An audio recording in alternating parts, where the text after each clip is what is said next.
Madame, Monsieur le Commissaire, le 10 octobre, soit 3 jours après avoir fait campagne à Bordeaux au campus du parti d'Emmanuel Macron, on vous avait lancé avec véhémence dans une bataille de tweets avec Elon Musk, propriétaire de X. Vous avez accusé X, ancien Twitter, d'en faire trop peu contre la diffusion de contenus illégaux et contre la désinformation. Elon Musk est donc sommé par lettre partagée via un tweet d'apporter une réponse dans les 24 heures, un délai qui n'est ni reflété en tant que tel dans le règlement DSA, ni dans les pratiques de votre administration. Idem. Quel type de recommandations avez-vous eu de la part du Comité européen des services numériques pour agir de la sorte et censé vous autoriser à agir? Évidemment, on est tous d'accord qu'il faut empêcher les terroristes d'utiliser les plateformes numériques pour faire leur propagande terroriste. Et votre réaction par tweet n'est finalement pas à la hauteur du sujet, hautement sensible et dangereux.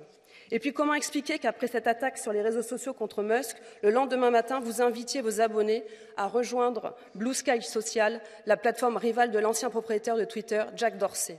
Et finalement, pour vous, faudrait-il quitter le Twitter d'Elon Musk pour aller sur celui de Jack Dorsey, celui qui a fermé le compte Twitter de l'ancien président Donald Trump à cause du DSA, vraiment? Mais qu'est-ce qui vous dérange chez Musk? La liberté de penser, la liberté d'expression, ses révélations sur le fils Biden, ses révélations sur le contrôle des informations durant la crise Covid? Personne n'est dupe ici et ce mélange des genres est en train de se voir, même du côté de Berlaymont. Selon une source bien placée à Bruxelles, je cite, « Breton est un politicien désireux de rester dans le cycle de la presse le plus longtemps possible à l'approche des élections. » Monsieur Timmermans, votre collègue hollandais, lui, il a eu le courage de démissionner pour faire campagne. 29 organisations de la société civile ont aussi réagi face à cette mauvaise lecture du DSA dans une lettre du 17 octobre et vous rappellent de respecter les procédures prévues par la loi.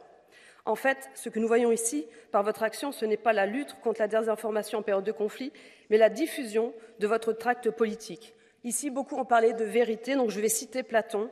Personne n'est détesté, plus détesté que celui qui dit la vérité. Je vous remercie.